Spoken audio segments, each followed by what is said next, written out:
Hi everyone, this is a new channel with scary stories, through which you can enjoy unusual stories with the sound of rain and fire. If you don't mind, please subscribe to the channel. I will be glad to have your support. Enjoy your viewing. The Closet Dweller, Part 1. The first signs. It began with small, almost imperceptible noises. At first, you dismissed them as the house settling or the wind outside. But as the days turned into weeks, the sounds became more distinct, more deliberate. Soft scratching, the faint rustle of fabric, a gentle tap tap tap. They always seemed to come from your bedroom closet. You told yourself it was nothing, a trick of the mind. But each night, as you lay in bed, the noises grew more insistent. Sleep became elusive, your nights filled with anxious anticipation. During the day, you avoided your closet, feeling a strange reluctance to open its door. One evening, after a particularly restless night, you decided to investigate. Armed with a flashlight, you cautiously approached the closet. Your heart pounded in your chest as you opened the door. The beam of light revealed nothing but clothes and shoes, neatly arranged. You let out a shaky breath, feeling foolish for letting your imagination run wild. Part 2. The discovery. Life continued, but the noises persisted. You tried to ignore them, focusing on work and socializing with friends. One day, while cleaning your room, you noticed something odd. The clothes in your closet had been moved, slightly rearranged as if someone, or something, had rifled through them. A chill ran down your spine. That night, as you lay in bed, the noises were louder than ever. You could almost feel a presence, lurking just beyond the closet door. Summoning all your courage, you decided to set up a camera to capture whatever was causing the disturbances. You placed the camera discreetly in your room, pointed at the closet, and left it running overnight. The next morning, you eagerly reviewed the footage. At first, there was nothing out of the ordinary. But then, in the dead of night, the closet door creaked open, ever so slightly. A shadowy figure emerged, its form indistinct but undeniably real. It moved with an unnatural grace, lingering in your room for a few moments before retreating back into the closet. Your blood ran cold. This was no trick of the mind. Something was living in your closet. Part 3. The confrontation. Terrified but determined to confront whatever was haunting your home, you decided to stay up one night, hidden under the covers with a knife for protection. You kept the camera running, hoping to catch another glimpse of the creature. Hours passed, and the house was deathly silent. Just as you were about to drift off, the closet door creaked open. Heart pounding, you peeked out from under the covers. The creature emerged, its form more defined in the dim light. It was tall and gaunt, with long, bony fingers and eyes that glowed faintly in the darkness. Its movements were deliberate and predatory. You held your breath, paralyzed with fear. The creature seemed to sense your presence, turning its head slowly in your direction. For a moment, its glowing eyes locked onto yours, and you felt a cold dread seep into your very soul. Then, as if satisfied with your fear, it retreated back into the closet. Part 4. Seeking help. The next day, you confided in a close friend, Alex, who had always been a skeptic but was willing to help. Alex suggested calling a paranormal investigator, someone who might have experience dealing with such entities. Desperate for a solution, you agreed. The investigator, a middle-aged woman named Evelyn, arrived the following evening. She brought with her an array of equipment, EMF meters, thermal cameras, and other devices designed to detect supernatural activity. She listened to your story with a calm, reassuring demeanor. After setting up her equipment, Evelyn performed a thorough investigation of your home. As she approached the closet, the EMF meter spiked, and the temperature dropped noticeably. Evelyn frowned, her expression growing serious. "There is something here," she said. "Something old and malevolent. It feeds on fear and thrives in the darkness." She suggested a cleansing ritual to banish the entity. You and Alex agreed, watching as Evelyn performed the ritual, chanting ancient incantations and burning sage. The atmosphere in the room grew tense, the air thick with an almost palpable energy. Part 5. The ritual. As Evelyn continued the ritual, the closet door began to shake violently. Shadows writhed on the walls, and a low, guttural growl emanated from within. You and Alex clung to each other, watching in horror as the creature fought against the ritual's power. Evelyn's voice grew louder, more forceful, as she commanded the entity to leave. The growling intensified, and the temperature in the room plummeted. Just when it seemed the creature would break free, there was a sudden, blinding flash of light. The growling ceased, and the shadows melted away. The closet door stood open, still and silent. The air felt lighter, the oppressive presence gone. Evelyn collapsed into a chair, exhausted but triumphant. "It's over," she said. "The entity has been banished." Part 6. The Aftermath. In the days that followed, the house felt different, peaceful, almost. The nights were quiet, and you slept soundly for the first time in weeks. The closet no longer held any fear for you, its door remaining closed, its contents undisturbed. Evelyn checked in on you periodically, ensuring that the entity had truly been banished. She explained that such creatures are drawn to places of vulnerability, feeding on the fear and anxiety of their victims. With the ritual complete, your home was safe once more. You never forgot the terror of those nights or the creature that had haunted your closet. It was a reminder that sometimes, the most frightening things are the ones we cannot see, lurking just beyond the veil of our understanding. Though the entity was gone, you remained vigilant, always aware that there are things in this world that defy explanation. And as you went about your life, you carried with you the knowledge that, even in the safety of your own home, the shadows can hide the darkest of secrets. The Cabin in the Taiga, Part 1. The journey begins. Alexei Ivanov had always been a solitary man.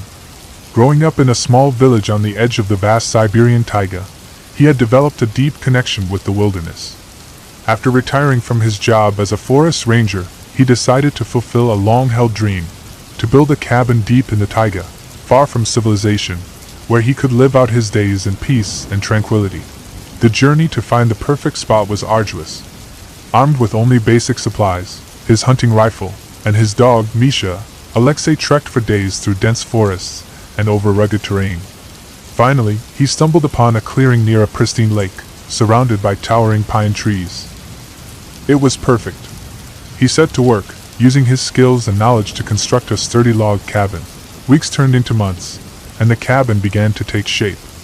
By the time the first snowflakes of winter began to fall, Alexei's new home was complete. He settled in, ready to embrace the solitude he had always craved. Part 2. The Strange Encounter. Winter in the taiga was harsh and unforgiving, but Alexei was prepared. He had stocked up on supplies and knew how to hunt and fish to sustain himself. The isolation suited him, and he found solace in the quiet beauty of the snow-covered landscape. One night, as he sat by the fire, Misha began to growl. The dog's hackles were raised, and he stared intently at the door. Alexei felt a shiver of unease. Misha was a seasoned hunting dog, not easily spooked. He grabbed his rifle and cautiously opened the door. The night was pitch black, the only light coming from the moon reflecting off the snow. For a moment, he saw nothing. Then, in the distance, he caught a glimpse of movement, something large and shadowy, disappearing into the trees. The next morning, Alexei found strange tracks in the snow. They were unlike any animal tracks he had ever seen, large and clawed, with an almost human-like shape. He tried to shake off his unease, telling himself it was probably just a bear or a wolf. Part 3. The Unraveling. Days turned into weeks, and the strange occurrences continued. At night, Alexei heard eerie, mournful howls echoing through the forest, and he often felt as if he were being watched. Misha remained on edge, barking at shadows and refusing to leave Alexei's side. One evening, while chopping wood, Alexei found an old, weathered journal buried in the snow. It was wrapped in oilcloth and appeared to have been there for years. Curious, he took it inside and began to read. The journal belonged to a man named Sergei Petrov, who had lived in a cabin similar to Alexei's many years ago. As he read, Alexei's blood ran cold. Sergei's journal detailed a series of horrifying events, a creature that stalked him at night, leaving strange tracks and making unearthly sounds. Sergei had tried to leave, but the creature had always found him, driving him to madness and despair. The final entry was a desperate plea. If you find this, beware the creature of the taiga. It is relentless. It is hungry, and it will not let you leave. Part 4.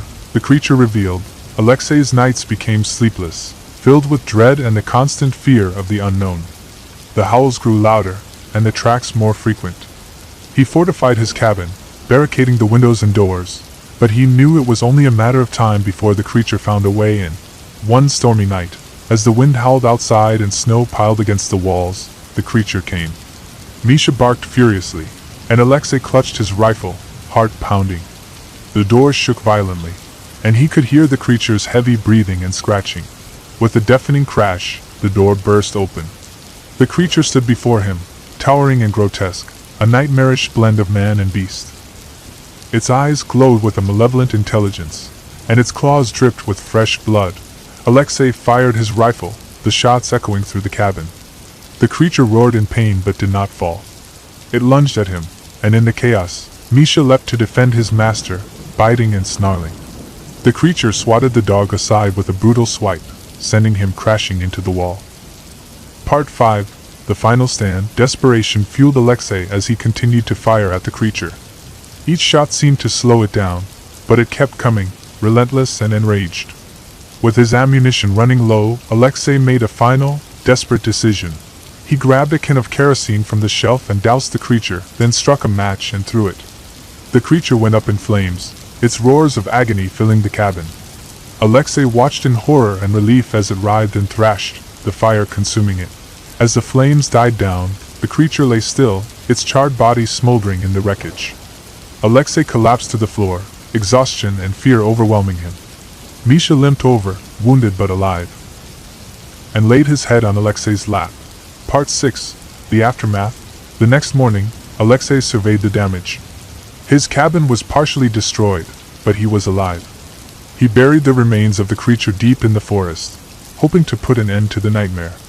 The journal he found provided some solace, as he realized he was not the first to face this terror.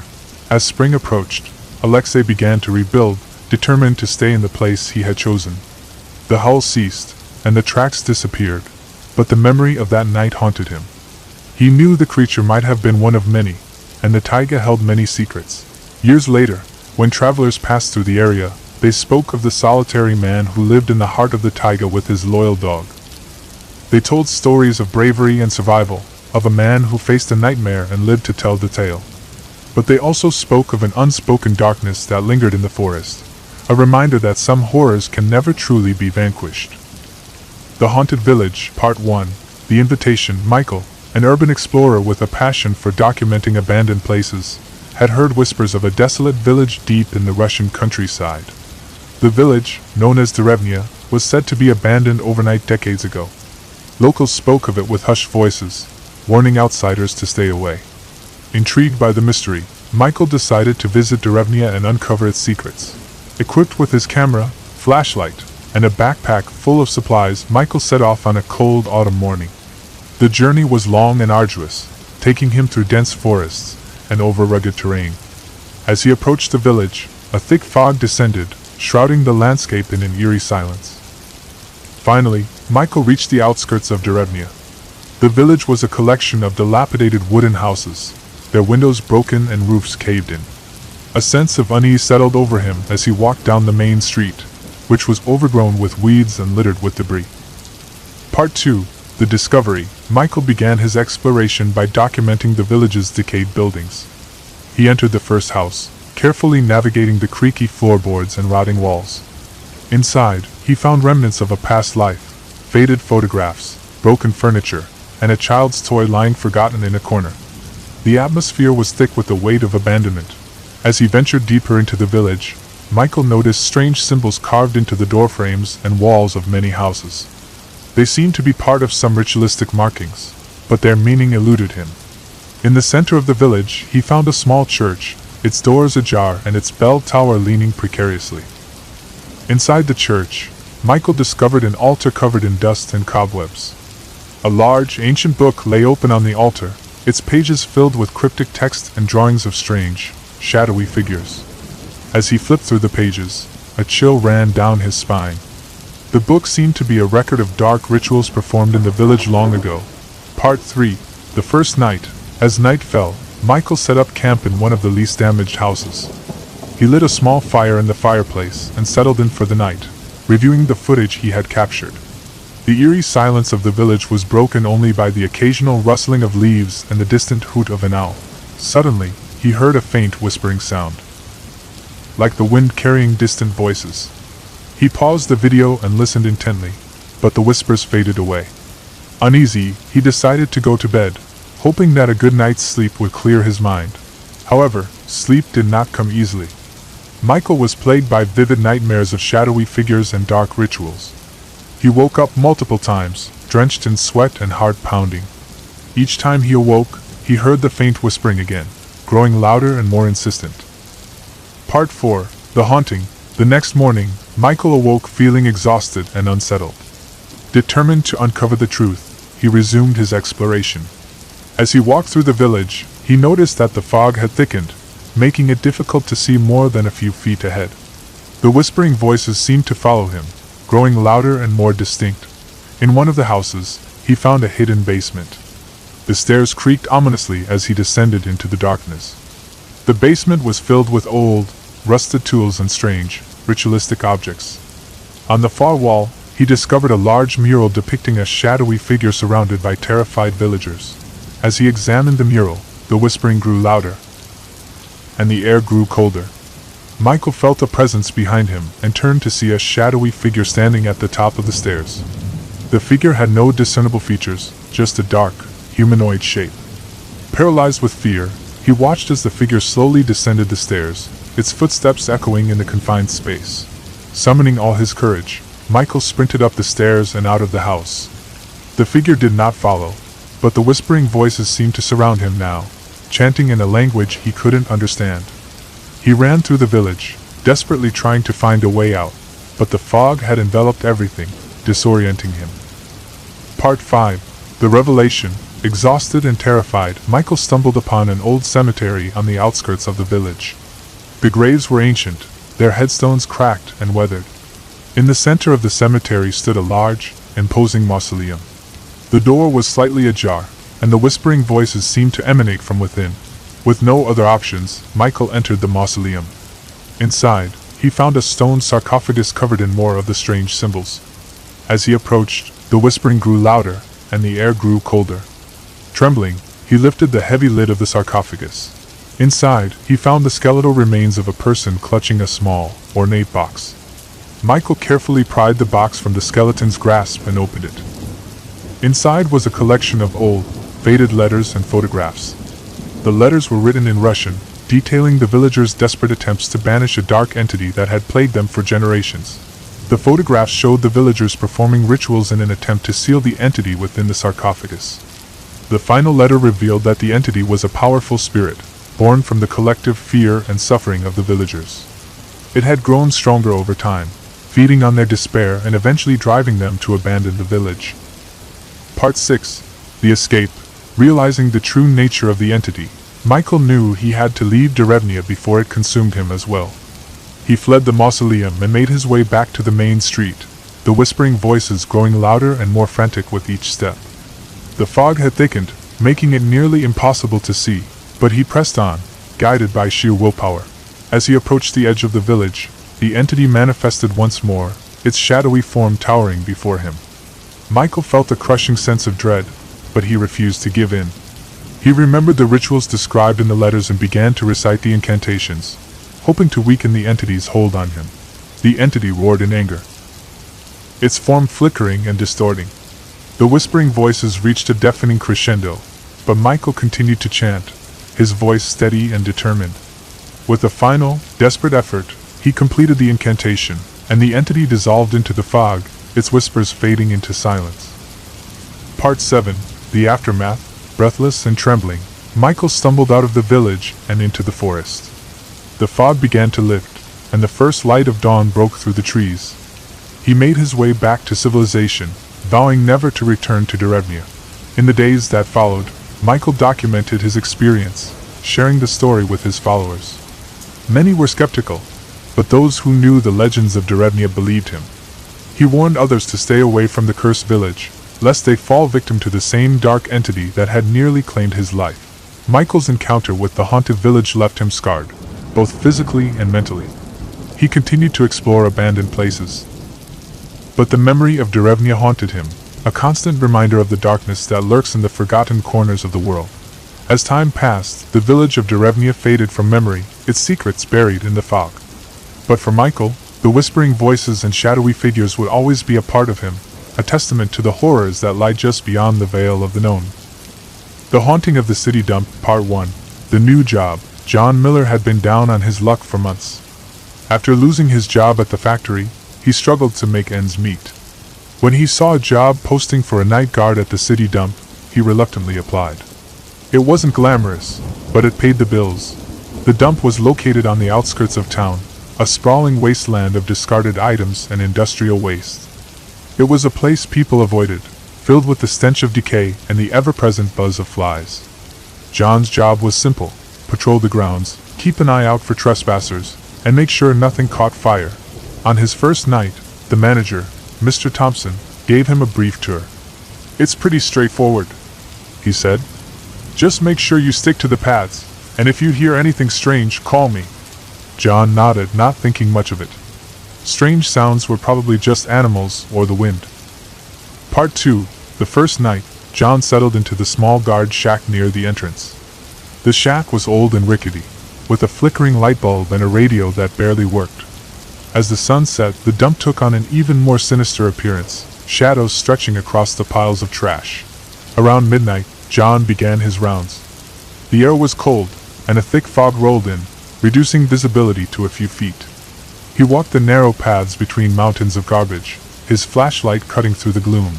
Halfway through his patrol, John heard a faint rustling sound. He stopped, listening intently. The sound grew louder, like something moving through the trash. "Probably a rat," he muttered to himself, continuing his rounds. The noise persisted, following him as he walked. He quickened his pace, unease creeping up his spine. When he returned to the guard shack, he was relieved to find everything in order. He locked the door and tried to shake off the feeling of being watched.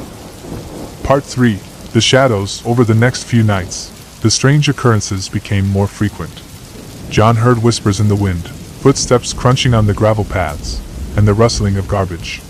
One night, he saw a shadowy figure moving among the piles of trash, but when he shone his flashlight, there was nothing there. He began to dread his shifts, feeling a growing sense of paranoia. The other guards dismissed his concerns, saying the dump played tricks on the mind, especially at night. But John couldn't shake the feeling that something was wrong. One night, as he patrolled the far edge of the dump, he stumbled upon an old, rusted gate partially hidden by debris. Curious, he pushed it open and found himself in a secluded area filled with mounds of old, discarded toys. The sight was unsettling: dolls with missing limbs, teddy bears with torn faces, and broken tricycles piled high. As he explored, John heard a child's laughter.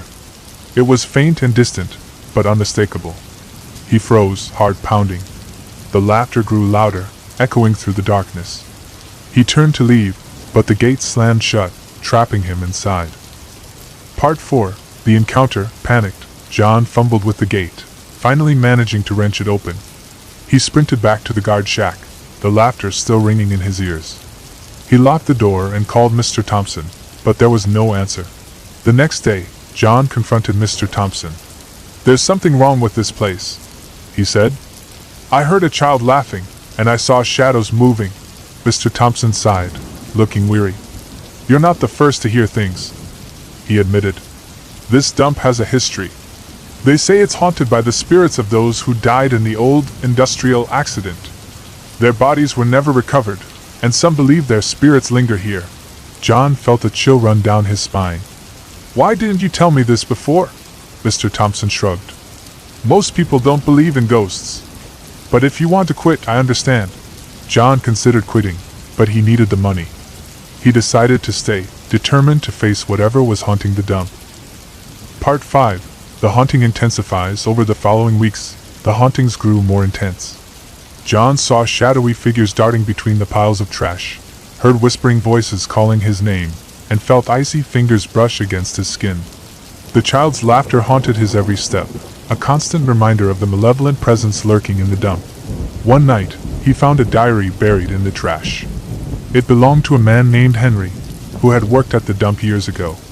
The entries detailed strange occurrences similar to what John was experiencing: whispers, shadows, and the laughter of a child. The final entry was chilling. "I can't take it anymore. The spirits are angry, and they won't let me leave. They want something, but I don't know what." If you find this, beware. The dump is cursed. John felt a sense of dread settle over him. He needed to uncover the truth about the dump's history and find a way to appease the spirits. Part 6.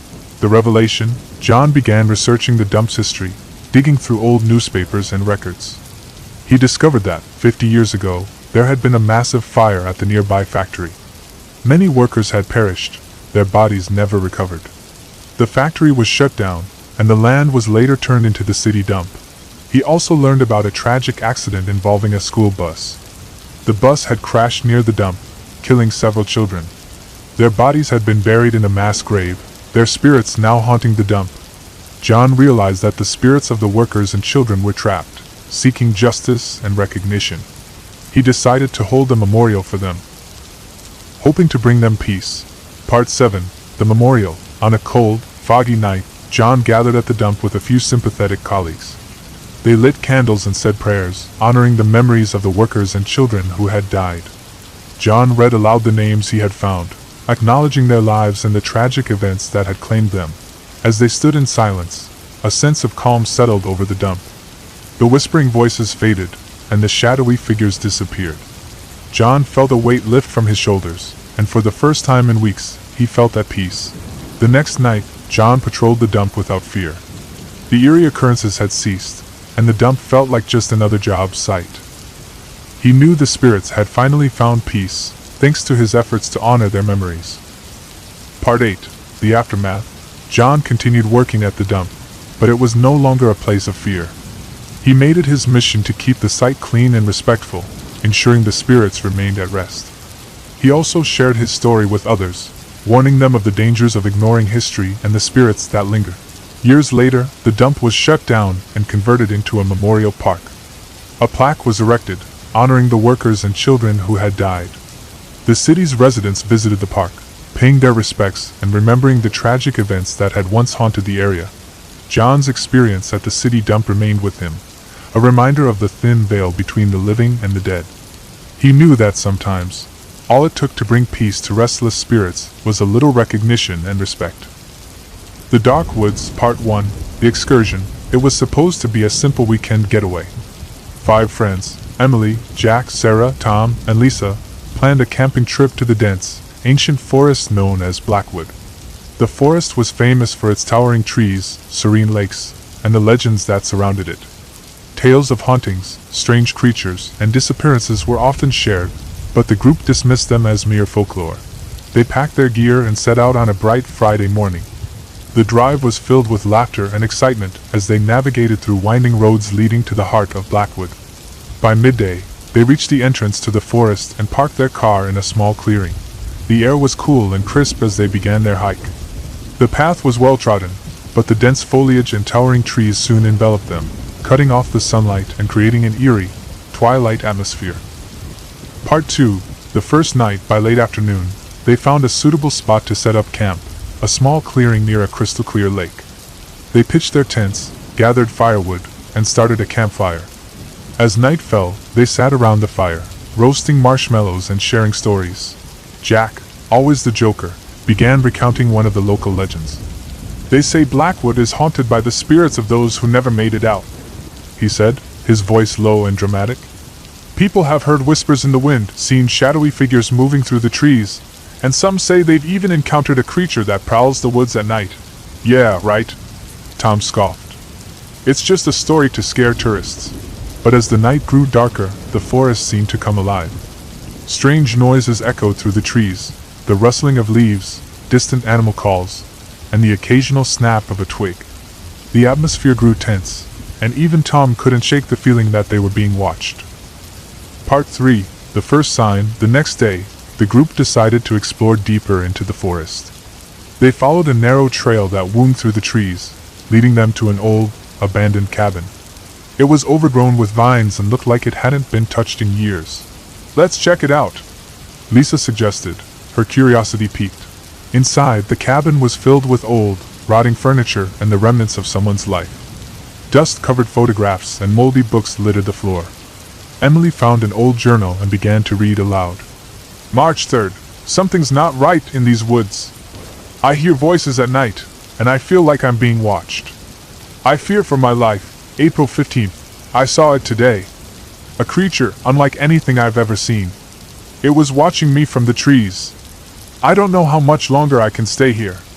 The journal ended abruptly. The group exchanged uneasy glances, but Jack shrugged it off. Probably just some crazy hermit. Part 4. The Disappearance. As night fell, the group returned to their campsite. They sat around the fire, trying to shake off the unease from the cabin. Tom and Sarah decided to go for a short walk along the lake, leaving the others by the fire. Minutes turned into an hour, and Tom and Sarah still hadn't returned. Emily, Jack, and Lisa began to worry. They grabbed their flashlights and set out to find their friends. The forest was pitch black, and the sounds of the night seemed amplified. They called out for Tom and Sarah, but there was no response. Suddenly, they heard a blood-curdling scream echo through the trees. They ran towards the sound, hearts pounding in their chests.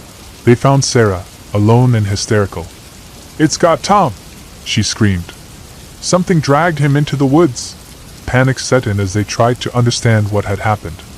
Sarah described a tall, shadowy figure with glowing eyes that had grabbed Tom and disappeared into the darkness. Part 5. The Hunt. Determined to find Tom, the group decided to split up and search the area. They ventured deeper into the forest, the beams of their flashlights cutting through the darkness. Every rustle of leaves and snap of a twig set their nerves on edge. Jack stumbled upon a clearing where the ground was disturbed, as if something had been dragged through the dirt. He followed the trail, his heart racing. The path led to a cave entrance hidden among the trees. He called out for the others, and they regrouped at the cave. "We have to go in," Jack insisted. "Tom might be in there." Reluctantly, they entered the cave, the air growing colder with each step. The walls were damp and covered in strange, ancient markings. Deeper inside, they found remnants of what appeared to be an old ritual site: bones, melted candles, and tattered cloth. Suddenly, they heard a low growl echoing through the cave. They turned to see the creature, a monstrous, humanoid figure with glowing eyes and long, clawed fingers. It let out a terrifying roar and lunged at them. Part 6. The Escape. The group scattered in panic, scrambling to find an exit. Jack grabbed a large stick and swung it at the creature, buying Emily and Lisa time to escape. The creature knocked Jack to the ground, but he managed to stab it with a sharp piece of bone. Emily and Lisa made it out of the cave, but Sarah tripped and fell. The creature grabbed her, dragging her back into the darkness. Her screams echoed through the forest, then abruptly stopped. Jack, bloodied and bruised, stumbled out of the cave. "We have to leave, now!"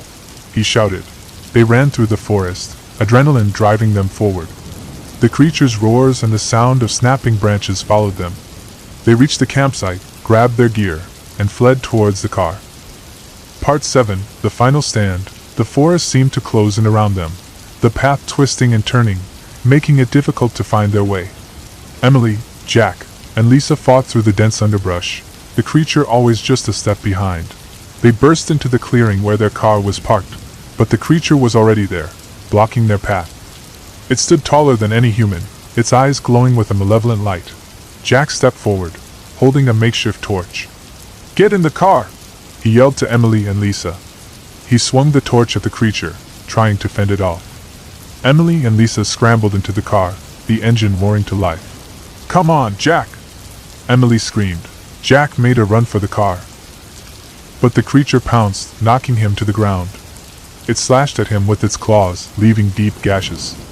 Emily and Lisa watched in horror as Jack fought for his life. With a final, desperate effort, Jack managed to shove the torch into the creature's face. It howled in pain, giving Jack the chance to crawl to the car. Emily threw the door open, and he collapsed inside. They sped down the dirt road, the creature's roars fading into the distance. Bloodied and traumatized, they drove until they reached the safety of the town. Part 8. The Aftermath. The survivors returned home, but they were forever changed by the events in Blackwood. Emily and Lisa struggled with nightmares and the guilt of leaving their friends behind. Jack was hospitalized for his injuries, his body bearing the scars of the creature's attack. Authorities searched the forest but found no trace of Tom, Sarah, or the creature. The cabin and the cave remained, eerie reminders of the terror that lurked in Blackwood. The group never spoke of the incident again, each haunted by their memories. Blackwood became a place of legend, its dark secrets buried in the shadows of the trees. And for those who dared to venture into its depths, the warnings were clear. Some places are best left unexplored. The Shadows of Ravenswood Factory, Part 1. The history. Ravenswood was a small, quiet town nestled in a valley surrounded by dense forests. For decades, the town's lifeblood had been the Ravenswood Steel Factory, a massive complex of buildings and smokestacks that loomed over the town like a sentinel. The factory had been built in the early 1900s by the ambitious industrialist, Henry Ravenswood, and had once provided employment for nearly everyone in town. However, the factory's golden years were short-lived. A series of mysterious accidents and disappearances plagued the plant. Workers would go missing, only to be found days later, mangled by the machinery or not found at all. The factory became known as cursed. And the townspeople began to whisper about the dark forces at play within its walls. By the 1980s, the factory had shut down, leaving behind a massive, rusting hulk of decaying machinery and abandoned buildings. It was said that the ghosts of the factory's victims still haunted the grounds, seeking revenge for the injustices done to them. Part 2. The Dare. Years later, in the summer of 2023, a group of friends, Mark, Emily, Jake, and Sarah, decided to explore the old Ravenswood factory. They had heard the stories, but none of them truly believed in ghosts. It was just an adventure, a way to pass the time in their sleepy town. Mark, the ringleader, was especially keen on proving the legends wrong. "Come on, guys, it's just an old factory," he said with a grin. "There's nothing to be scared of." Armed with flashlights and a camera, they made their way to the factory late one evening. The sun was setting, casting long shadows over the rusting metal and crumbling brickwork. The air was thick with the smell of decay and rust. The gate was chained shut, but they easily climbed over it. Inside, the factory was a labyrinth of dark corridors and cavernous rooms, filled with broken machinery and debris. The air was cold, and the silence was oppressive. Part 3. The Exploration. The friends made their way through the factory, their flashlights casting eerie shadows on the walls. They joked and laughed, trying to dispel the growing unease that gnawed at them. In the main hall, they found old ledgers and photos documenting the factory's history. Emily picked up a dusty photograph of the factory's workers, their faces stern and serious. "These people look miserable," she said, shivering. As they moved deeper into the factory, the atmosphere grew more oppressive. The walls seemed to close in around them, and the air grew colder. Strange noises echoed through the corridors, the distant clanging of metal, the faint whispers of voices. "Did you hear that?" Sarah asked, her voice trembling. "It's just the wind," Mark said, though he didn't sound convinced. They reached the factory's central chamber, where the massive furnaces and machinery were located. The room was a maze of rusting steel and shadows. In the center stood a massive, broken-down furnace, its mouth gaping like a hungry beast. Part 4. The First Encounter. Jake, always the bravest, suggested they split up to cover more ground. Emily and Sarah stayed together, while Mark and Jake went in the opposite direction. The girls explored the eastern wing, where the offices and storerooms were located. As they walked, they heard the faint sound of footsteps behind them. They turned, but there was no one there. Emily's flashlight flickered and went out, plunging them into darkness. "Stay close," Sarah whispered, gripping Emily's arm. They stumbled through the dark corridors, their hearts pounding. Suddenly, a shadowy figure appeared at the end of the hallway. It was tall and gaunt, with glowing red eyes. Emily screamed, and the figure vanished. They ran back to the central chamber, where they found Mark and Jake. "We saw something," Emily panted. "A ghost or something." Mark looked skeptical, but Jake seemed intrigued. "Let's check it out," he said. Part 5. The Descent. The group moved toward the eastern wing, their flashlights flickering in the dark. They reached the spot where Emily and Sarah had seen the figure, but there was nothing there. Just an empty hallway and the sound of dripping water. Jake led the way, determined to find some explanation for what they'd seen. They found a stairwell leading down to the basement, a place that had always been off-limits even when the factory was operational. The basement was a labyrinth of tunnels and rooms, filled with old machinery and debris. The air was damp and cold, and the walls were covered in strange, dark stains. As they ventured deeper, the feeling of unease grew stronger. They found an old storage room filled with dusty crates and barrels. In the center of the room was a large, rusted metal door. It was locked, but Mark managed to force it open with a crowbar. Inside, they found an old workshop filled with strange, archaic equipment. The walls were lined with shelves of old books and papers.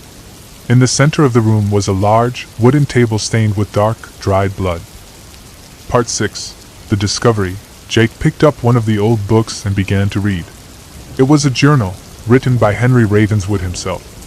The entries detailed his experiments with dark magic and the occult, trying to harness the power of the spirits trapped within the factory.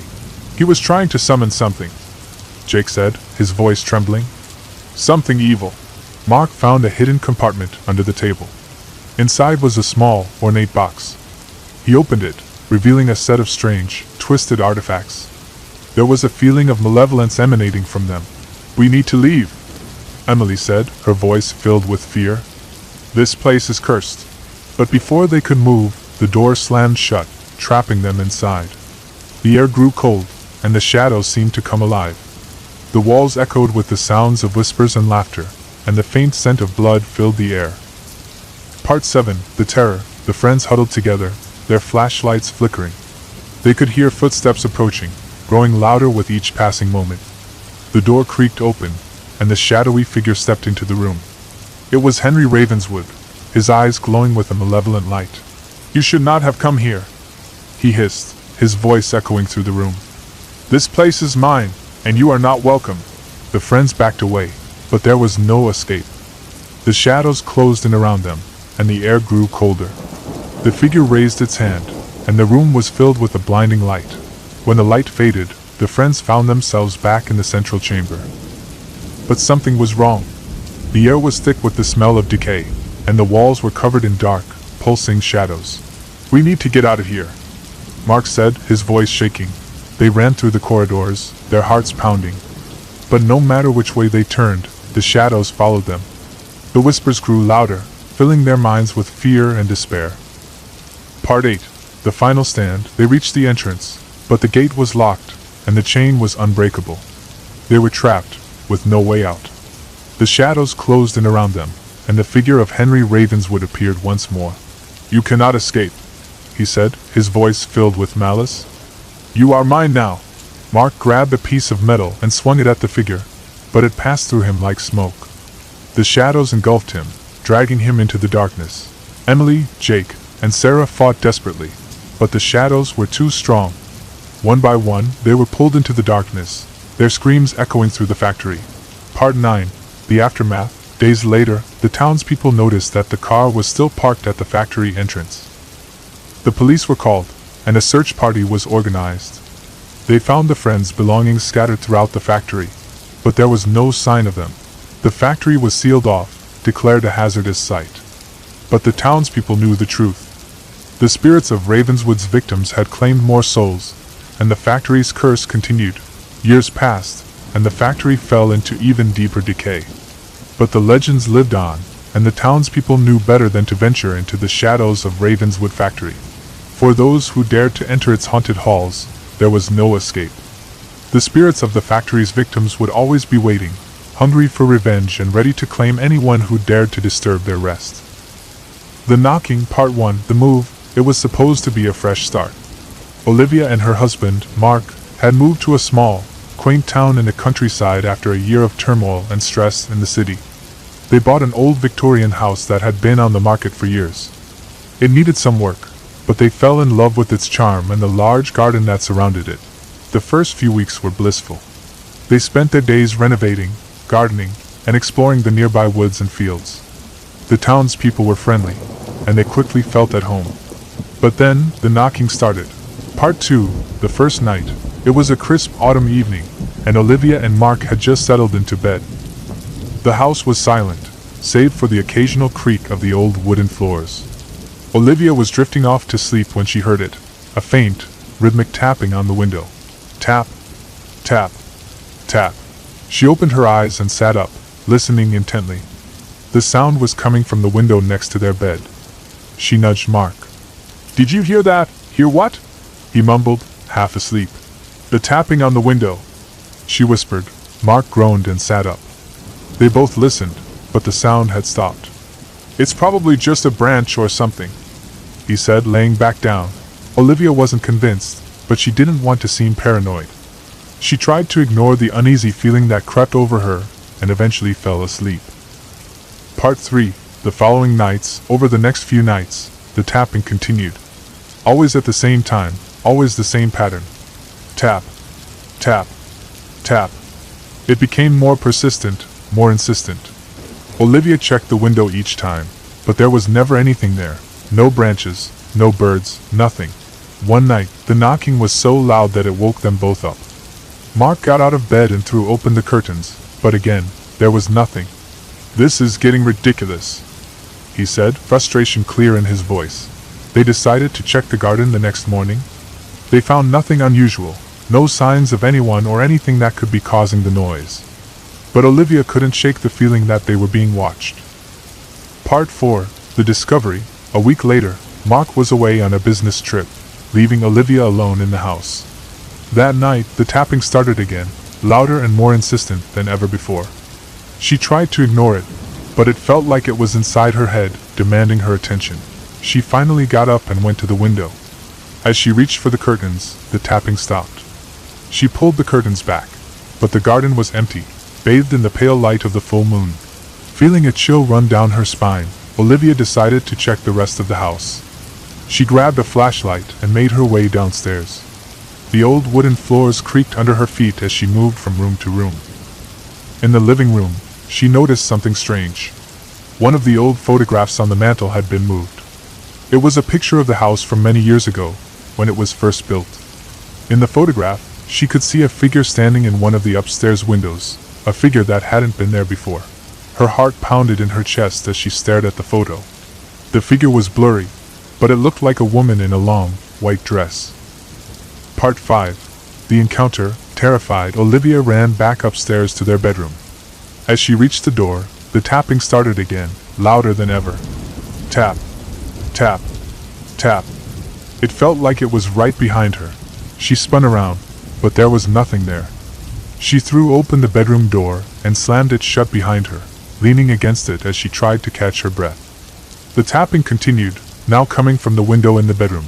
With shaking hands, she grabbed her phone and called Mark. "Mark, I think there's someone in the house," she whispered, her voice trembling. "Calm down, Olivia." "What do you mean?" he asked, sounding alarmed. She explained about the tapping, the photograph, and the figure in the window. Mark tried to reassure her, but she could hear the worry in his voice. "Stay in the bedroom, lock the door, and call the police. I'll be home as soon as I can." Olivia hung up and did as he said. She locked the bedroom door and dialed 911. The operator assured her that officers were on their way. Part 6. The Truth Revealed. The police arrived within minutes. They searched the house and the garden but found no signs of an intruder. They took her statement and promised to keep an eye on the area. Mark returned home the next day, and they decided to do some research on the house's history. They discovered that the previous owner, a woman named Eleanor, had disappeared under mysterious circumstances many years ago. Her body was never found, and the case had gone cold. According to the records, she had been last seen in the house, wearing a long, white dress. The local librarian, an elderly woman named Mrs. Harris, remembered Eleanor well. "She was a lovely woman, but troubled," she said. Her husband died in a tragic accident, and she was never the same after that. People said she used to wander the house at night, tapping on the windows, calling for him. Olivia and Mark were horrified. They realized that Eleanor's spirit might still be in the house, trapped and searching for her lost husband. Part 7. The Final Confrontation. Determined to put Eleanor's spirit to rest, they contacted a local medium, a woman named Margaret, who agreed to help. Margaret came to the house one evening, bringing with her an array of candles, crystals, and other tools. As the sun set, Margaret began the seance. She called out to Eleanor, asking her to come forward and communicate. The air grew cold, and the candles flickered. Suddenly, the tapping started again, louder and more frantic than ever. Margaret continued to call out to Eleanor, urging her to move on and find peace. The tapping grew so loud that it felt like it was inside their heads. Olivia and Mark held each other, terrified but hopeful. Finally, Margaret spoke to the spirit directly. Eleanor, your husband is waiting for you. You need to let go and join him. It's time to leave this place." The tapping stopped abruptly, and a cold breeze swept through the room. They heard a faint, sorrowful whisper, and then the air grew still. Part 8. The Aftermath. From that night on, the tapping stopped. The house felt lighter, as if a great weight had been lifted. Olivia and Mark continued their renovations, and the house slowly transformed into their dream home. They never forgot Eleanor and her tragic story. They kept the photograph on the mantel, a reminder of the woman who had once lived there and the peace they had helped her find. Life in the house returned to normal, and the whispers of the past faded into the background. Olivia and Mark knew they had done the right thing, and they felt a deep sense of gratitude for the fresh start they had been given. But sometimes, on quiet nights, they would sit by the fire and listen to the sounds of the old house. And in the silence, they would remember the tapping at the window and the spirit that had once haunted their home. The Barn on the Wasteland, Part 1. The Discovery. In the outskirts of the small town of Millfield lay a vast, desolate wasteland. Once a thriving agricultural hub, the area had long been abandoned after a series of droughts and economic downturns. The land was now overgrown with weeds and scattered with the remnants of old farm equipment. At the heart of this wasteland stood an old, decrepit barn, its wooden planks weathered and rotting, and its roof caving in at several spots. One summer, a group of teenagers, Tom, Lisa, Mike, and Jenny, decided to explore the wasteland. They had heard the local legends about the old barn and the strange occurrences that had driven people away from the area. The stories varied, but they all spoke of eerie noises, ghostly apparitions, and people disappearing without a trace. "Come on, it's just an old barn," Tom said, trying to sound brave as they approached the structure. "There's nothing to be afraid of." The group reached the barn as the sun began to set, casting long shadows over the land. The barn loomed over them, dark and foreboding. The air grew colder, and an uneasy silence settled around them. Part 2. The first night, they pushed open the creaking door and stepped inside. The interior was filled with the smell of mold and decay. Old, rusted farming tools lay scattered across the floor, and the walls were covered in cobwebs. In the center of the barn was a large, wooden ladder leading up to a hayloft. "Let's check upstairs," Mike suggested, his curiosity piqued. They climbed the ladder and found the hayloft filled with old, rotting bales of hay. As they explored, they noticed strange symbols carved into the wooden beams, symbols none of them recognized. "What do you think these mean?" Jenny asked, tracing one of the carvings with her finger. "No idea," Lisa replied, shivering. "But they give me the creeps." As darkness fell, they decided to set up camp in the hayloft, lighting a small lantern for warmth and light. They huddled together, telling stories to pass the time. The wind howled outside, making the old barn creak and groan. Around midnight they heard it, a soft, rhythmic tapping coming from below. Tap, tap, tap. The sound echoed through the barn, growing louder and more insistent. "Did you hear that?" Tom whispered, his heart pounding. "It's probably just the wind," Mike said, though he didn't sound convinced.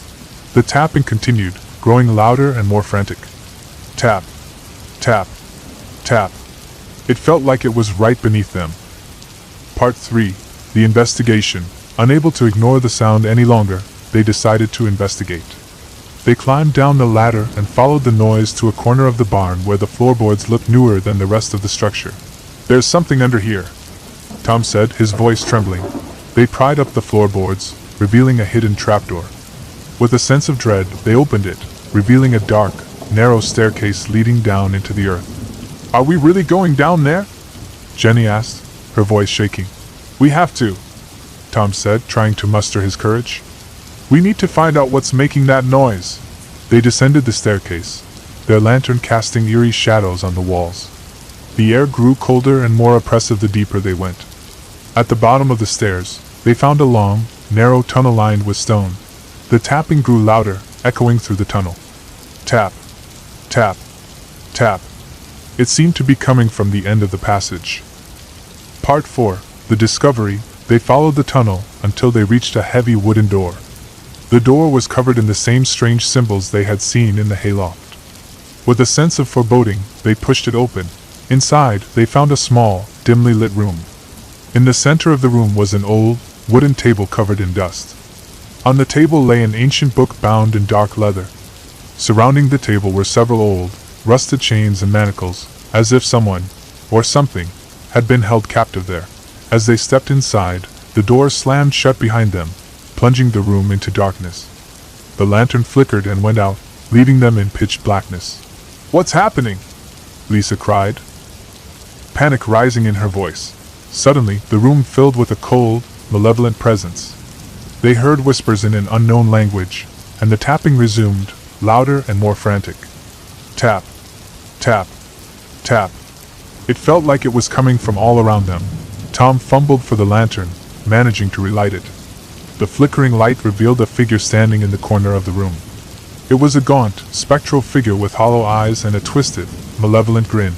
"Who are you?" Tom demanded, trying to keep his voice steady. The figure said nothing, but its grin widened. The room grew colder, and the whispers grew louder, filling their minds with fear. Part 5. The Escape. Realizing they needed to get out, they turned and tried to open the door, but it wouldn't budge. The figure began to move towards them, its footsteps echoing through the room. "Help us!" Jenny screamed, pounding on the door. With a surge of adrenaline, Tom threw his weight against the door, and it finally gave way. They ran back up the tunnel, the tapping and whispers following them. They burst out of the trapdoor and into the barn, slamming the door shut behind them. The barn was filled with an unnatural, oppressive silence. They ran out into the wasteland, not stopping until they reached the safety of the town. Part 6. The Aftermath. They told their story to the townspeople, but few believed them. The legend of the old barn was well known, but most dismissed it as just that, a legend. However, the teenagers knew the truth. They had felt the malevolent presence, seen the twisted figure, and heard the whispers and tapping. They never returned to the barn, and the wasteland remained abandoned. But sometimes, on quiet nights, the townspeople would hear it, the faint, rhythmic tapping carried on the wind. Tap, tap, tap. A reminder of the dark presence that still lingered in the barn on the wasteland, waiting for the next unsuspecting souls to venture into its lair. The new apartment. Part 1. The move. Emily had been searching for a new apartment for months. After a long and tiring hunt, she finally found the perfect place. A charming one-bedroom apartment in an old but well-maintained building in the heart of the city. The rent was surprisingly affordable, and the location was ideal. Eager for a fresh start after a difficult breakup, she signed the lease and moved in. The apartment was on the 3rd floor, with large windows that let in plenty of natural light. The wooden floors creaked slightly underfoot, adding to the character of the place. Emily loved the cozy feel of the space and quickly set about making it her own. She hung pictures on the walls, arranged her furniture, and stocked the kitchen with her favorite foods. For the first few weeks, everything was perfect. Emily enjoyed the peace and quiet of her new home and began to feel a sense of contentment she hadn't felt in a long time. But soon, strange things began to happen. Part 2. The noises. It started with noises in the middle of the night. At first, Emily dismissed them as the normal sounds of an old building settling. She heard faint creaks and groans, the occasional clink of pipes, and the distant hum of the elevator. But one night, she was awakened by a distinct sound, footsteps. They were soft but deliberate, moving slowly across the floor above her. Emily knew the apartment above hers was vacant, as the landlord had mentioned it during her move-in. She tried to convince herself it was just her imagination, but the footsteps continued, night after night. They always started around midnight and lasted for about an hour before fading away. One night, unable to sleep, she decided to investigate. She climbed the stairs to the 4th floor and stood in front of the apartment door. She knocked, but there was no answer. The door was locked, and the windows were dark. Feeling a chill run down her spine, she hurried back to her apartment, trying to shake off the unease that had settled over her. Part 3. The shadows. The noises continued, but now there were other strange occurrences as well. Emily began to notice shadows moving in the corners of her vision. They were fleeting, disappearing as soon as she turned to look. She also found objects in her apartment slightly out of place. Her keys moved from the kitchen counter to the coffee table. A book she had left on her nightstand placed neatly on a shelf. She tried to rationalize these events, telling herself she was just tired and stressed from the move. But deep down, she knew something was wrong. The final straw came one evening when she returned home from work to find a message scrawled in the dust on her living room mirror. "Get out." Terrified, Emily called the landlord and explained what had been happening.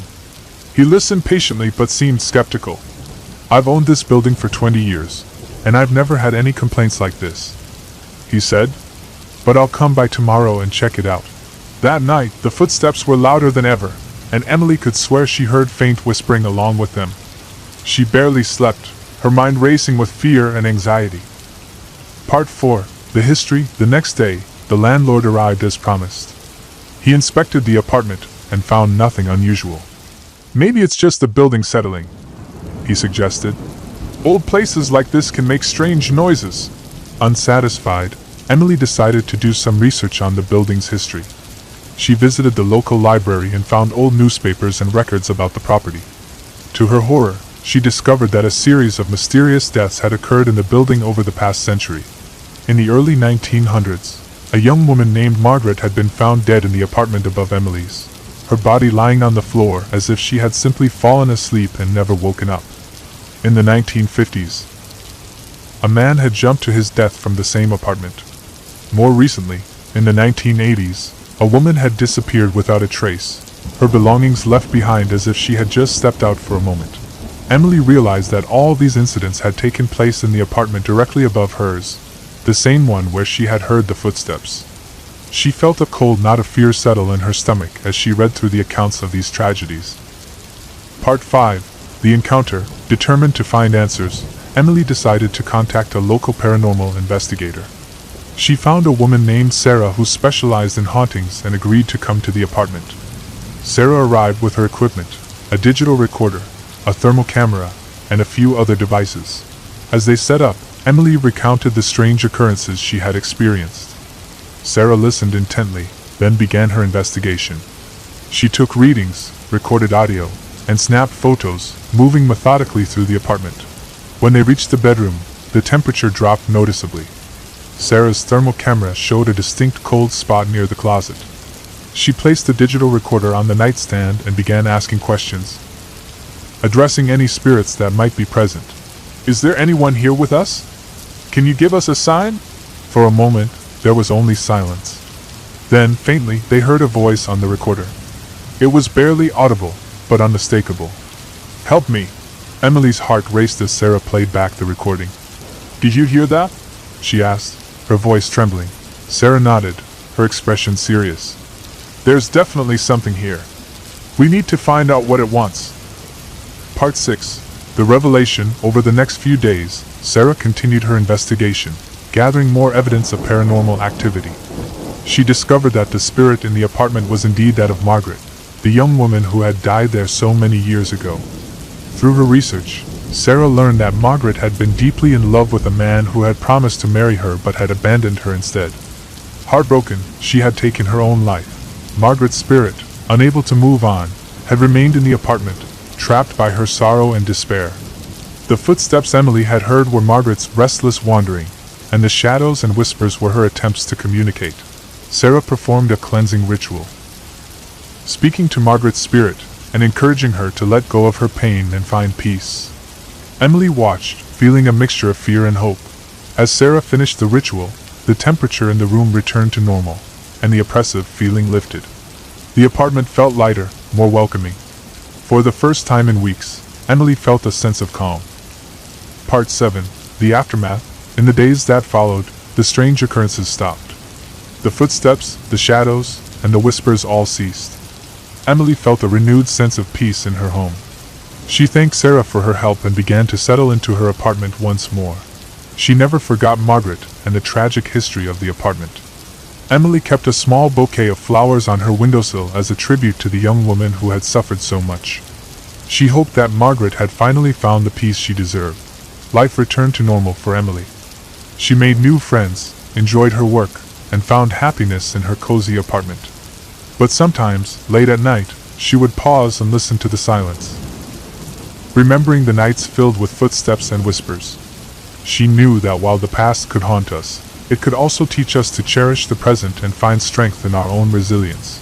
And so, Emily continued her life in the old building, grateful for the lessons learned and the peace restored. ever mindful of the stories that old walls can hold. Thanks for watching. Best wishes to all.